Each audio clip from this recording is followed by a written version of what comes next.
समस्त देवगण এখন বিশ্রামে রহিয়াছে তাহাদের যাতে বিশ্রামে কোনো বিঘ্ন না ঘটে সেজন্য তোমরা বৈকুণ্ঠের দ্বারে দ্বার রক্ষী হিসেবে দায়িত্ব পালন করবে এমন ভাবে দায়িত্ব পালন করবে যেন আমার অনুমতি ছাড়া কেউ প্রবেশ করতে না পারে আমরা চললাম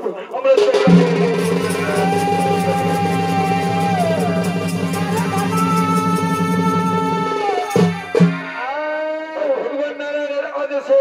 জয় বিজয় দাঁড়িয়ে পড়লেন বৈকুণ্ঠের দ্বারে ঠিক সেই সময় ব্রহ্মার মানস পুত্র চতুষ কুমার চলেছেন ভগবান নারায়ণ দর্শনের জন্য বৈকুণ্ঠ যাবে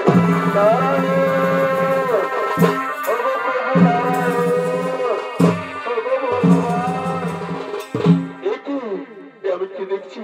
আজকে হঠাৎ বৈকুণ্ঠের দ্বারে তার রক্ষী জয় বিজয় তুমি কি আমায় প্রবেশ করতে দেবে না না আমি ভগবান নারায়ণের কনিষ্ঠ পরম ভক্ত আমাকে কিনা দ্বার খুলবে না ওরে জয় ওরে বিজয় দেখ বাবারা আমি ভগবান নারায়ণের কনিষ্ঠ পরম ভক্ত আমার জন্য দ্বার খুলিয়া দে আজ আমি নারায়ণ দর্শন করিব বলিয়া ব্রত রাখিয়াছি না না না বলিবার না কিছুতেই না ভগবান নারায়ণের অনুমতি ছাড়া আমরা কিছুতেই প্রবেশ করতে দেব না আপনি ফিরে যান বলিবার আজ আমরা নারায়ণ দর্শন কিছুতেই হইবে না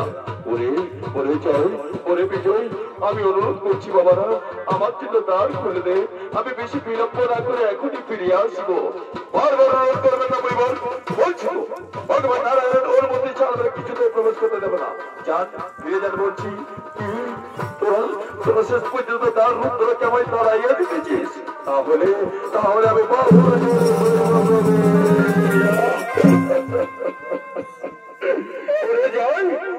ওরে বিজয় তোরা শেষ পর্যন্ত আমায় অপমান করে আমায় তাড়াইয়া দিতেছিস যা এই অন্যায়ের অপমানের স্বরূপ আমি তোদের দুজনকে অভিশাপ দেবো আমার অভিশাপে তোদের দুজনের দেবতরফ থাকবে না তোরা সাত জন মরতে যাবে মানব রূপে জন্ম গ্রহণ করবি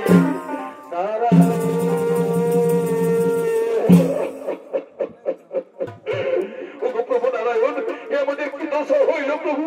আপনার আদেশ পালন করতে গিয়ে আজ আমরা অভিশাপ থেকে মুক্তি করিয়া দিন প্রভু অভিশাপ থেকে মুক্তির ওঠো জয় ওঠো বিজয় শোনো জয় বিজয় এই যে দুষ্কুমারের অভিশাপ আমি খণ্ডন করিতে পারিব না কিন্তু সামান্য লাঘব করিতে পারি তোমাদের 7 জনম মর্তধামে জন্মগ্রহণ করিতে হইবে না তোমরা যদি 3 জনম আমার চরম শত্রু হইয়া মর্তধামে জন্মগ্রহণ করিতে পারো এমনকি 3 জনমেই আমার হাতে তোমাদের মৃত্যুবরণ করিতে হইবে বলো এসে তো তোমরা মজদুর হ্যাঁ প্রভু হ্যাঁ আপনাকে ছাড়িয়া বৈকুণ্ঠ ধাম ছাড়িয়া 7 জনম মর্তধাম কেন রয়েছে আপনার চরম শত্রু হয়ে আপনার হাতে মৃত্যুবরণ করিয়া যদি আমাদের 3 জনমে মুক্তি হয় প্রভু তাহলে শেষ হতে আমরা মঞ্জুর তাহলে শেষ হতে আমরা মঞ্জুর বেশ তাহলে যাও জয় বিজয় তাহলে যাও ওই সত্য যুগ ত্রেতা যুগ এবং তাপর যুগ তিন যুগে আমার চরম শত্রু হইয়া তোমরা মর্তধামে জন্মগ্রহণ করবে। ওই সত্য যুগে তোমরা দুজনে ভয়ঙ্কর অসুর রূপে জন্মগ্রহণ করবে। তোমাদের নাম হবে হিরণ্যাক্ষ এবং হিরণ্যকশিপু। আর আমি ভগবান নারায়ণ, আমি সত্য যুগে আমার তৃতীয় অবতার এবং চতুর্থ অবতার অর্থাৎ বরাহ অবতার এবং নৃসিংহ অবতার রূপ নিয়ে তোমাদের হত্যা করব। এরপর এরপর তোমাদের দ্বিতীয়বার জন্মগ্রহণ ঘটবে ত্রেতা যুগে লঙ্কাপুরীতে রাবণ এবং কুম্ভকর্ণ নামে। আর আমি ভগবান নারায়ণ, আমি আমার সপ্তম অবতার শ্রী রামচন্দ্র অবতার রূপ নিয়ে তোমাদের হত্যা করব। এরপর এরপর তোমাদের অন্তিম তথা শেষবার জন্মগ্রহণ ঘটবে